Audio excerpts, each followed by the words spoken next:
میں نے کہا تم جاؤ اسکول، میں نے آج نہیں جانا۔ تو وہ دونوں بولی ہم اکیلی کیسے جائیں گی؟ نہ بابا، ہمیں تو ڈر لگتا ہے۔ تو میں نے کہا ڈر کیسا؟ باجی بھی تو ساتھ ہی جائیں گی۔ تو وہ دونوں بولی جاتے ہی ساتھ ہوں گی، واپسی پر تو اکیلے ہی آئیں گی۔ ہم بھی آج چھٹی کر لیتی ہیں، کل تمہارے ساتھ ہی جائیں گی۔ تو میں خاموش ہو گیا۔ اب میں کیا ان کو کہتا؟ مجھ سے تو ہلا نہیں جا رہا تھا، بخار کی شدت اتنی تھی۔ وہ دونوں کچھ دیر بیٹھیں اور اپنے گھر بتانے کے لیے چلی گئیں کہ میری طبیعت نہیں صحیح۔ کچھ ہی دیر بعد آنٹی فوزیہ گھبرائی ہوئی کمرے میں آئی۔ ان کے پیچھے ہی عظمیٰ اور امی بھی تھیں۔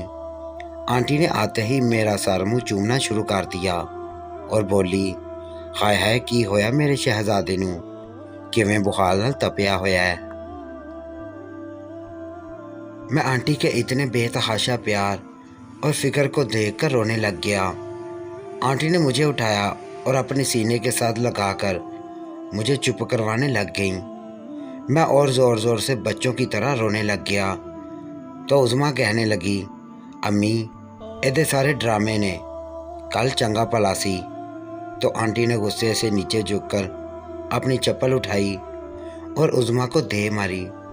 عظمیٰ کو جب جوتا پڑا تو نہ چاہتے ہوئے بھی میں روتے روتے ہنسی نکل گئی، اور عظمیٰ مجھے گھورتے ہوئے اپنے منہ پر ہاتھ پھیرتے ہوئے برا سا منہ بنا کر ایک سائڈ پر کھڑی ہو گئی، اور آنٹی نے میرا سر پکڑ کر پھر اپنے سینے سے لگا لیا اور میرے سر پر ہاتھ پھیرنے لگ گئیں۔ آنٹی کا پیار دیکھ کر مجھے خود پر غصہ آنے لگ گیا کہ میں کتنا برا ہوں کہ آنٹی مجھے اپنے بیٹوں سے بھی بڑھ کر پیار کرتی ہے،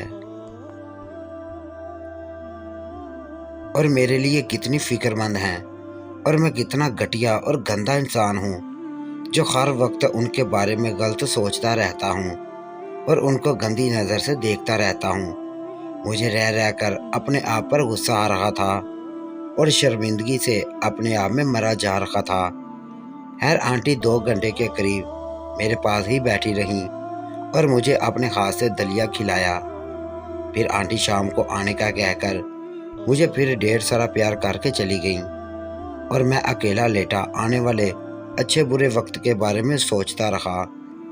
اچانک مجھے خیال آیا کہ اگر صدف نے اپنی امی کو بتایا ہوتا تو لازمی عظمیٰ یا نسرین کو بھی پتہ چل جانا تھا، مگر انہوں نے میرے ساتھ ایسی کوئی بات نہیں کی۔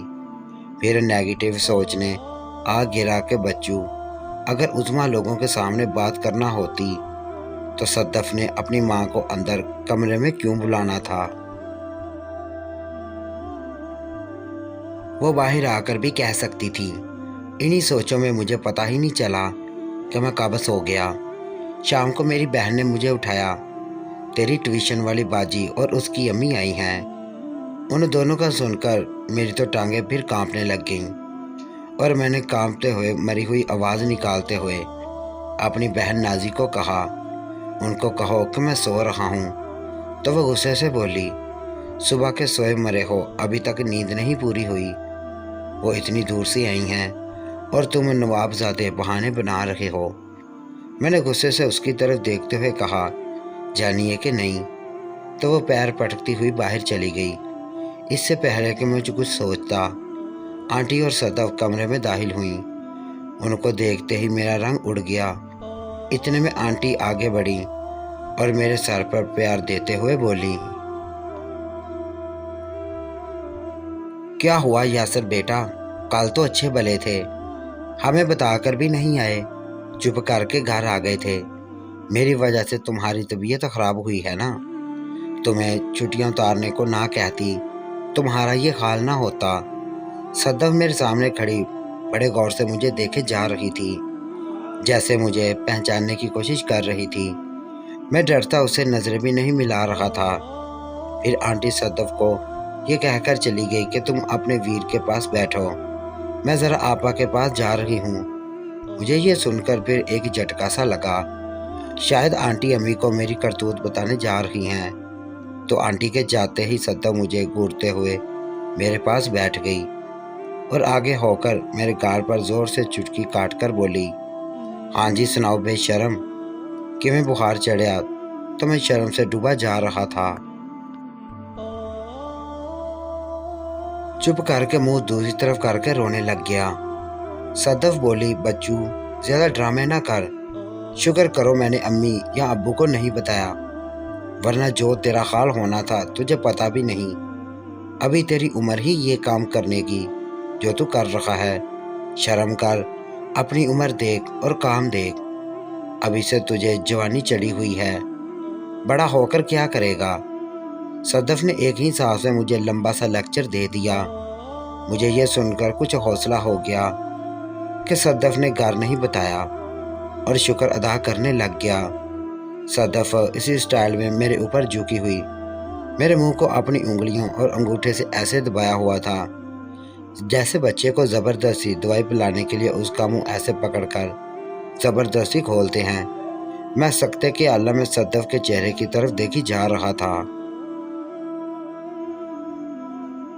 جس کے چہرے پر نہ پیار تھا نہ ہی غصہ۔